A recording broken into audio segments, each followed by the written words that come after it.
오늘 우리가 함께 묵상할 말씀은 신명기 5장 8절에서 10절까지의 말씀입니다. 신명기 5장 8절부터 10절까지의 말씀입니다. 너희는 너희가 섬기려고 위로 하늘에 있는 것이나 아래로 땅에 있는 것이나 땅 아래 물속에 있는 어떤 것이든지 그 모양을 본떠서 우상을 만들지 못한다. 너희는 그것들에게 절하거나 그것들을 섬기지 못한다. 나 주 너희의 하나님은 질투하는 하나님이다. 나를 미워하는 사람에게는 그 죄값으로 본인뿐만 아니라 3, 4대 자손에게까지 벌을 내린다. 그러나 나를 사랑하고 나의 계명을 지키는 사람에게는 수천 대의 자손에 이르기까지 한결같은 사랑을 베푼다. 아멘.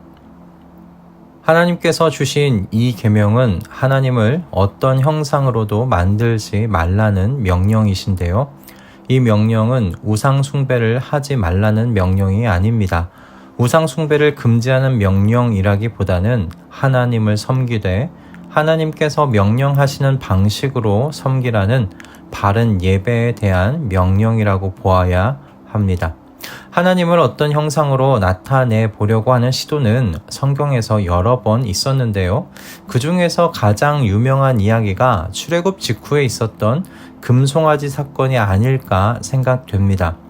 이스라엘 백성은 모세가 그들의 눈에서 오랫동안 보이지 않자 아론에게 눈에 보이는 신을 요구했습니다. 아마도 이스라엘 백성이 이집트에서 지내면서 보았던 대로 했던 것 같습니다. 이집트에는 많은 신들이 존재했고 그 신들을 숭배하는 일은 눈에 보이는 형상을 만들어 섬기는 방식이었죠. 모세의 형인 아론도 눈에 보이는 형상을 만들어 신을 숭배하는 방식에 익숙했던 자였습니다.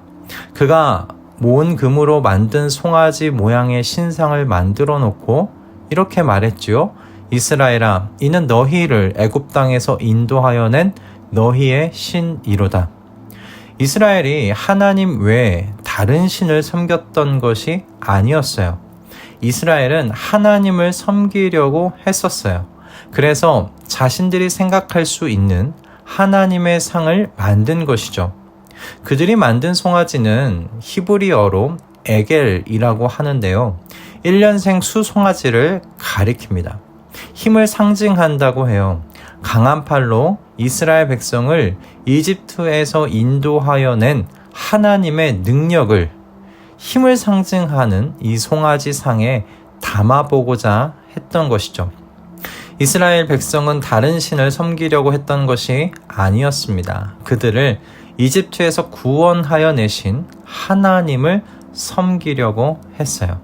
그러나 불행히도 이들이 섬기려는 방식은 하나님께서 기뻐하지 않으시는 방식이었던 겁니다. 그럼 왜 하나님께서 어떤 형상으로라도 하나님을 만들지 말라고 하시는 걸까요?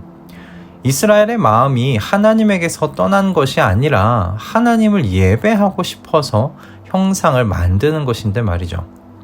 두 가지로 생각해 볼 수 있겠습니다. 첫째는 형상을 만들려는 사람들의 의도 때문입니다. 사람들이 형상을 만들려는 의도가 무엇일까요? 눈에 보이지 않는 신을 눈에 보이게 하려는 이유가 무엇일까요? 자신들이 만날 수 있는 장소에 보이는 것으로 만들어 두겠다는 것 아닙니까? 즉, 어디 한 곳에 고정시켜 두어 내가 원할 때 내가 원하는 곳에서 섬길 수 있게 잡아 두겠다는 의미입니다. 사람은 자신이 섬기는 신이 보이지 않으면 불안해질 수 있습니다. 어디에 있는지도 모르는 신을 어떻게 섬기겠느냐라는 거죠.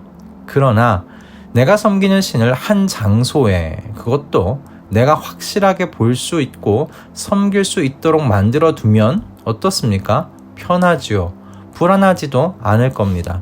그러니 형상을 만든다는 건 내가 중심이 되어 신을 주물러 보겠다는 마음의 결과입니다. 내 눈에서 벗어날 수 없게 하겠다는 겁니다. 하지만 하나님께서는 이렇게 묶여 계실 수 있는 분이 아니시죠. 사람의 마음대로 주무를 수 있는 분은 더더욱 아니고요. 하나님께서는 사람이 가질 수 있는 의도를 아시기에 하나님의 형상을 만들지 말라고 하셨던 겁니다. 두 번째는 온 우주 만물 중에 하나님의 영광을, 그 위엄을 표현할 수 있는 것이 존재하지 않기 때문입니다. 하나님께서 이스라엘에게 나타나셨을 때 어떻게 나타나셨다고 기록되어 있습니까? 신명기 4장 11절과 12절의 말씀인데요. 너희가 가까이 나아와서 산 아래에 서니 그 산에 불이 붙어 불길이 충천하고 어둠과 구름과 흑암이 덮였는데 여호와께서 불길 중에서 너희에게 말씀하시되 음성뿐이므로 너희가 그 말소리만 듣고 형상은 보지 못하였느니라 라고 되어 있습니다. 이스라엘 백성은 하나님의 음성만 들을 수 있었어요. 하나님께서 음성만 들려주셨기 때문이죠. 이것은 의도적인 겁니다. 하나님께서 이 땅에 그 어떤 형상으로도 임하지 않으신 것은 하나님의 위엄과 영광을 표현할 수 있는 것이 창조세계에 존재하지 않기 때문입니다. 하나님의 영광과 위엄은 인간의 상상으로도 표현할 수 없어요. 그 어떤 위대한 창의력을 발휘한다고 해도 하나님의 영광과 위엄은 표현이 불가능하지요. 그런데 어떻게 하나님께서 빚으신 해와 달과 별과 이 땅의 동물과 식물로 하나님을 표현할 수 있겠어요? 만약 하나님을 하나님께서 빚으신 자연 만물 중 하나로 표현하려고 한다면 그것 자체로 이미 하나님의 영광과 위엄에 흠집을 내는 일이죠. 그래서 하나님께서 주신 이 계명은요, 하나님을 예배하는 방식과 관련이 있는 명령이라는 겁니다. 그렇다면 이 명령이 오늘날 우리에게는 어떻게 적용이 될 수 있을까요? 오늘날에는 이처럼 과거와 같이 상을 만들어 하나님을 섬기지 않는데 말이죠. 상을 만드는 일이라면 천주교에서 성인들과 성모 마리아상 정도가 아닐까 싶습니다. 우리가 생각해야 할 것은 하나님께서 이 계명에 두신 근본 정신입니다. 사람들이 왜 형상을 만드나요? 사람들이 형상을 만드는 이유는 앞에서도 말했던 것과 같이 하나님을 자신의 뜻 아래 두고 싶은 욕망 때문이라는 것이죠. 나의 눈에 보이도록 하여서 내가 지배하고 싶은 욕망입니다. 그렇게 나의 미래의 안전을 보장받고 싶은 욕망이죠. 하나님께서는 인간의 죄된 욕망을 아시기 때문에 명령하신 겁니다. 너희는 내가 정한 대로 나를 예배하도록 해라. 나의 영광과 나의 위엄을 묵상해라. 나를 하나님으로 예배해라. 나는 너희의 욕망을 채워주는 신이 아니다. 하나님을 예배하는 것은 나를 위한 것이 아닙니다. 하나님의 영광과 위엄에 대한 찬양이며 구원하심에 대한 감사 때문이죠. 하나님은 우리의 예배를 받으시기에 합당하신 하나님이십니다. 예배는 나의 욕망을 채우기 위한 것이 아닙니다.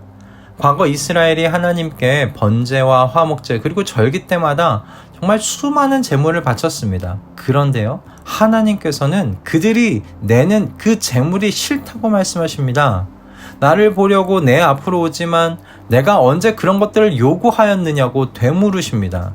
그 모든 것들이 헛된 제물이라고 말씀하십니다. 이유는요, 그들이 많은 제물을 드리며 제사를 지내지만 못된 짓도 함께하기 때문이라고 말씀하세요. 하나님께서 그것을 견딜 수 없다고 말씀하십니다. 당시 이스라엘은 자신들의 욕망을 위해 하나님을 이용하려고 했던 것입니다. 하나님께서 그들의 욕망이 싫다고 말씀하세요. 하나님을 하나님으로 예배하는 우리가 되기를 바랍니다. 과거 이스라엘의 잘못을 되풀이하는 어리석은 자들이 되지 않기를 소원합니다.